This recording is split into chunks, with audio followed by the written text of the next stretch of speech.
வணக்கம் and welcome to Hafiz delicacy. இன்றைக்கி அபீஸ் டெலிகசியில் நம்ம பார்க்க போகிறது 5 வகையான சாதம். என்னோடய ஃப்ரெண்டோட வளைகாப்புக்கு நான் செஞ்சுருந்தேன்னு சொல்லியிருந்தேன் இல்லைங்களா, உங்களுக்கு அந்த ரெசிபியை ஷேர் பண்ணுறேன் நான். ஸோ வாங்க எப்படி செய்கிறதுன்னு பார்க்கலாம். ஃபஸ்ட்டு டொமேட்டோ ரைஸ்லேருந்து ஸ்டார்ட் பண்ணிடலாம். ஸோ ரெசிபி ஸ்டார்ட் பண்ணுறதுக்கு முன்னாடி நீங்கள் அபீஸ் டெலிகசியை சப்ஸ்கிரைப் பண்ணலைன்னா சப்ஸ்கிரைப் பண்ணிக்கோங்க. அண்ட் தென் பெல் ஐக்கானையும் கிளிக் பண்ணி வச்சுக்கோங்க. ஸோ இப்போ ஒரு பாத்திரத்தில் நம்ம ஆயில் ஆட் பண்ணிக்கலாம். அண்ட் தென் பட்டை, லவங்கம், மிளகு இதெல்லாம் ஒரு 2 ஆட் பண்ணிக்கோங்க. தென் ஜீரகம். ஸோ இதெல்லாம் பொரிஞ்சதுக்கப்புறம் நம்ம இதில் 2 பச்சை மிளகா கிள்ளி ஆட் பண்ணிக்கலாம். அண்ட் தென் நறுக்கி வச்ச 2 மீடியம் சைஸ் வெங்காயம் ஆட் பண்ணிக்கிறேன். நல்லா வெங்காயம் வதங்கட்டும். கொஞ்சம் உப்பு ஆட் பண்ணி இதை நல்லா வதக்கிக்கலாம். இப்போ 1 டேபிள் ஸ்பூன் இஞ்சி பூண்டு விழுது அரைச்சி வச்சுருக்கிறத ஆட் பண்ணிக்கிறேன். இதையும் நல்லா வதக்கிக்கலாம். இப்போ 2 மீடியம் சைஸ் டொமேட்டோ நான் கட் பண்ணி வச்சுருந்தேன், அதை ஆட் பண்ணிக்கலாம். தென் மஞ்சள், மிளகாய்த்தூள், இது காஷ்மீரி சில்லி, நான் ரொம்ப காரம் கம்மியாக ஆட் பண்ணியிருந்தேன். அண்ட் தென் உப்பு தேவையான அளவு ஆட் பண்ணிக்கோங்க. ஸோ இது நல்லா வதங்கட்டும். ஸோ இந்தளவுக்கு நல்லா வதங்கணும். நான் வேறு எந்த மசாலாவும் ஆட் பண்ணல, காஷ்மீரி சில்லி மட்டும் ஆட் பண்ணேன். இப்போ இதுக்கு தேவையான அளவு தண்ணி ஊற்றிக்கலாம். நான் 1.5 கிளாஸ் ரைஸ் எடுத்ததுனால 3 டம்ளர் தண்ணி வைக்கணும். பட் நான் கொஞ்சம் 1/4 டம்ளர் தண்ணி கம்மியாக தான் வைக்கிறேன். ஏன்னா நான் எடுத்தது பாஸ்மதி அரிசி, ஒரு 10 நிமிஷம் ஊற வச்சுருக்கேன். ஸோ இதுக்கு தேவையான அளவு உப்பு போட்டு இது நல்லா கொதிக்கட்டும். இந்த டைமில் நான் பாஸ்மதி அரிசி நல்லா வாஷ் பண்ணி வச்சுருக்கிறத ஆட் பண்ணிக்கிறேன். இது நான் ஒரு 10 மினிட்ஸ் ஊற வச்சதுனால நான் தண்ணி கொஞ்சம் கம்மியாக ஆட் பண்ணிக்கிட்டேன். இப்போ கொஞ்சம் கீ ஆட் பண்ணிக்கோங்க. அண்ட் கொத்தமல்லி, புதினா இலை. ஸோ இப்போ நல்லா சிம்மில் வச்சு ஒரு 10 மினிட்ஸ் மூடி வச்சிங்கன்னா இந்த மாதிரி சாதம் தனித்தனியாக நல்லா வெந்து வந்துடும். எந்த குக்கரோ எதுவும் தேவையில்லை. கரெக்டாக தண்ணி ஊற்றிட்டு நீங்கள் சிம்மில் வச்சிங்கன்னா இந்த மாதிரி சூப்பராக சாதம் வெந்து வரும். ரொம்ப டேஸ்ட்டாக இருக்கும். பாருங்கள் எவ்வளோ நல்லா வந்திருக்கு. பாஸ்மதி அரிசியில் கரெக்டாக நீளமாக சாதம் தனித்தனியாக சூப்பராக வரும். ஸோ இப்போ நம்ம டொமேட்டோ ரைஸ் ரெடி ஆகிடுச்சு. சர்வ் பண்ண வேண்டியது தான்.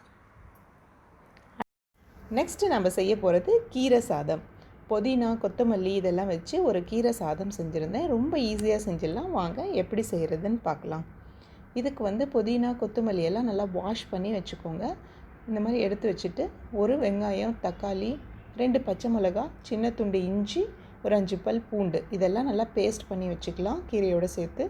ஸோ இப்போ ஒரு பாத்திரத்தில் நெய் ஆட் பண்ணிக்கலாம். நான் இதை குக்கர்லேயே செஞ்சேன். ஸோ அதனால் குக்கர்லேயே தாளிச்சிட்டேன். ஸோ இப்போ நெய் ஆட் பண்ணிவிட்டு பட்டை, லவங்கம், மிளகு, கொஞ்சம் ஜீரகமும் ஆட் பண்ணிக்கலாம். இதெல்லாம் ஆட் பண்ணி நல்லா அது பொரிஞ்சதுக்கப்புறம் நம்ம அரைச்சி வச்சுருக்கிற பேஸ்ட்டை இதில் ஆட் பண்ணிக்கலாம்.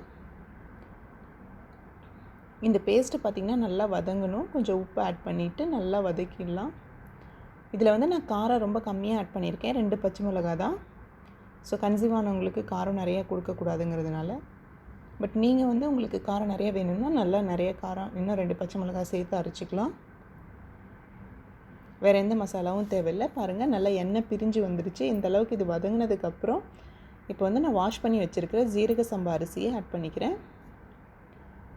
இந்த அரிசி இந்த டேஸ்ட் நல்லாயிருக்கும் இந்த சாதத்துக்கு, அதனால் இதை நான் ஆட் பண்ணிக்கிறேன். இப்போ இதில் தேவையான அளவு நம்ம தண்ணி ஊற்றிக்கலாம். 1.25 தண்ணி ஆட் பண்ணிக்கிறேன். 1 டம்ளர் அரிசிக்கு 1/4 டம்ளர் கம்மியாக தான் ஆட் பண்ணுறேன். இப்போ இதுக்கு நம்ம தேவையான அளவு உப்பு ஆட் பண்ணிவிட்டு 2 விசில் வர வரலும் நல்லா குக் பண்ணிடலாம். பாருங்கள் நல்லா சாதம் வெந்து வந்துருச்சு. இதை நல்லா மிக்ஸ் பண்ணிடலாம். தனித்தனியாக வந்துடும், நல்லாயிருக்கும். நம்ம கீரை சாதம் சூப்பராக ரெடி ஆகிடுச்சு. இப்போது நெக்ஸ்ட்டு நம்ம செய்ய போகிறது சூப்பரான மவுத் வாட்டரிங் ரெசிபி புளி சாதம். புளி சாதம் எப்படி செய்கிறதுன்னு பார்க்கலாம் வாங்க. இதுக்கு ஃபஸ்ட்டு நம்ம புளி காய்ச்சல் செய்யணும். ஸோ அதுக்கு நல்லெண்ணெய் ஆட் பண்ணிக்கிட்டேன் ஒரு கனமான பாத்திரத்தில். கடுகு, உளுத்தம்பருப்பு, கடலைப்பருப்பு இதெல்லாம் ஆட் பண்ணிக்கலாம். தென் அதோட கூட கொஞ்சம் வெந்தயமும் ஆட் பண்ணிக்கலாம். தென் இப்போ வரமிளகாய் ஆட் பண்ணிக்கலாம். இதெல்லாம் பொரிஞ்சதுக்கப்புறம் தென் கருவேப்பிலை,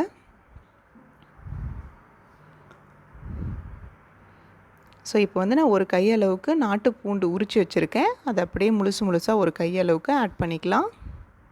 இதில் பெருங்காயத்தூள் ஆட் பண்ணிக்கோங்க. நான் புளி ஊற வச்சு வச்சுருக்கேன் 2 மணி நேரத்துக்கு முன்னாடியே. இப்போ கொஞ்சம் மஞ்சள் தூள் ஆட் பண்ணிவிட்டு நம்ம புளி நல்லா கரைச்சிட்டு புளி தண்ணி ஆட் பண்ணிக்கலாம். நல்லா ஒரு கையளவுக்கு புளி எடுத்து நல்லா ஊற வச்சு வச்சுருந்தேன். ஸோ இவ்வளோ தண்ணி வரும் அதில். இப்போ நம்ம இதில் குழம்பு மிளகாய் தூள் 2 டீஸ்பூன் ஆட் பண்ணிக்கிறேன். இதெல்லாம் நல்லா கொதிக்கணும். இதுக்கு நான் கல்லுப்பு தான் ஆட் பண்ணிக்கிட்டேன். ஸோ அப்போ தான் அது கெடாமல் ரொம்ப நாளைக்கு நம்ம வச்சுக்க முடியும். ஸோ இந்தளவுக்கு நல்லா திக்காக எண்ணெயெல்லாம் பிரிஞ்சு வர அளவுக்கு அது நல்லா கொதித்து வந்ததுக்கப்புறம் ஸ்டவ் ஆஃப் பண்ணிடலாம். இப்போ நம்ம செஞ்சு வச்சுருக்கிற சாதத்தில் வந்து நம்ம புளி காய்ச்சல் ஆட் பண்ணிக்கலாம். பாருங்கள், பார்க்கவே எவ்வளோ சூப்பராக இருக்குது. ஸோ இதை நல்லா மிக்ஸ் பண்ணிவிட்டு சர்வ் பண்ண வேண்டியது தான். ரொம்ப டேஸ்டியாக இருக்கும். இந்த புளி காய்ச்சல் நம்ம செஞ்சதை 1 மந்த்துக்கு கூட நீங்கள் வெளியிலேயே ஃப்ரிட்ஜ்லேயே வைக்க தேவையில்லை, வெளியிலேயே வச்சுக்கலாம். ரொம்ப சூப்பராக இருக்கும், கெடவே கெடாது. நெக்ஸ்ட்டு செய்ய போகிறது லெமன் சாதம். ஸோ வாங்க எப்படி செய்கிறதுன்னு பார்க்கலாம். ஒரு கடாயில் வந்து எண்ணெய் ஆட் பண்ணிவிட்டு கடுகு, உளுத்தம்பருப்பு, கடலைப்பருப்பு, வேர்க்கடலை இதெல்லாம் நல்லா பொரிச்சிக்கலாம். இந்த லெமன் சாதம் ரெசிபி வந்து என்னோடய நார்த் இந்தியன் ஃப்ரெண்ட்ஸ்க்கு ரொம்ப பிடிக்கும். ஸோ கேட்டிருந்தாங்க. ஸோ அதனால் நான் இதையும் ஷேர் பண்ணுறேன். ஸோ இதில் வந்து இப்போ பச்சை மிளகாய் ஆட் பண்ணிக்கலாம்.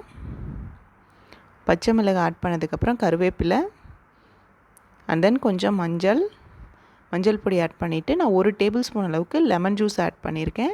லெமன் ஜூஸ் ஆட் பண்ணிவிட்டு ஸ்டவ் ஆஃப் பண்ணிவிட்டு நம்ம சூடான சாதத்தை இதில் ஆட் பண்ணி மிக்ஸ் பண்ணிக்கலாம். தேவையான அளவு கொஞ்சம் உப்பு ஆட் பண்ணிக்கலாம். இது நல்லா மிக்ஸ் பண்ணிவிட்டு கொத்தமல்லி தலையை வந்து இந்த மாதிரி தூவிட்டோம்னா சூப்பரான டேஸ்டியான லெமன் சாதம் ரெடி ஆகிடுச்சு. நெக்ஸ்ட்டு நம்ம செய்ய போகிறது தயிர் சாதம். தயிர் சாதம், புளி சாதம், எலுமிச்சை சாதத்துக்கெல்லாம் நான் வந்து பொன்னி பாயில்ட் ரைஸை வந்து குக் பண்ணி வச்சுருந்தேன். அதை 3ஆக பிரிச்சுக்கிட்டு 3 சாதமும் செஞ்சேன். ஸோ இப்போ வந்து சாதம் சூடாக இருக்கும் போதே தயிர் சாதத்துக்கு வந்து நல்லா சாதத்தை மசிச்சுக்கணும். தனித்தனியாக இருந்தால் சாதம் வந்து தயிர் சாதத்துக்கு நல்லா இருக்காது. ஸோ அதனால் இதை நல்லா மசிச்சுக்கணும். உங்கள்கிட்ட மத்து இருந்தால் அதுலேயும் மசிச்சுக்கலாம். சாதம் ஆறிடுச்சுன்னா வந்து கொஞ்சம் பிளெண்டர்லேயோ அந்த மாதிரி மிக்சிலேயோ போட்டால் தான் மசியும். சூடாக இருக்கும் போது இந்த மாதிரி ஸ்பூன் வச்சு நசுக்குனிங்கனாவே இந்த மாதிரி மசிஞ்சிரும். பாருங்கள், இந்த மாதிரி மசிஞ்சதுக்கப்புறம் இதில் வந்து தயிர் கொஞ்சம் தண்ணி ஆட் பண்ணிக்கணும். பாருங்கள், இந்த அளவுக்கு நல்லா சூப்பராக வந்துடும் சாதம். ஸோ இப்போ இதில் வந்து நம்ம கடுகு, உளுத்தம்பருப்பு, கடலைப்பருப்பு, கருவேப்பிலை இதெல்லாம் தாளித்து போட்டுக்கலாம். கொஞ்சம் இஞ்சியும் போடணும் தாளிக்கும் போது. ஸோ இதெல்லாம் தாளிச்சிட்டு நல்லா இதை மிக்ஸ் பண்ணிக்கலாம். தென் கொத்தமல்லி கொஞ்சம் தூவிக்கலாம். தென் இந்த தயிர் சாதத்தை இன்னும் டேஸ்டி ஆக்கிறதுக்கு இதில் கொஞ்சம் மாதுளம்பழமும் திராட்சை பழமும் நான் வந்து ஆட் பண்ணிக்கிட்டேன். ஸோ சூப்பரான தயிர் சாதம் ரெடி ஆகிடுச்சு. ஸோ நம்ம 5 வகையான சாதமும் ரொம்ப யம்மியாக ரெடி ஆகிடுச்சு. இந்த 5 வகையான சாதமும் ரொம்பவே டேஸ்டியாக இருக்கும். ரொம்ப குயிக்காகவும் செஞ்சிடலாம். உங்கள் வீட்லேயும் செஞ்சு பாருங்கள். தேங்க்யூ ஃபார் வாட்சிங். மறக்காமல் அபிஸ் டெலிகேசியை சப்ஸ்கிரைப் பண்ணுங்கள். பை.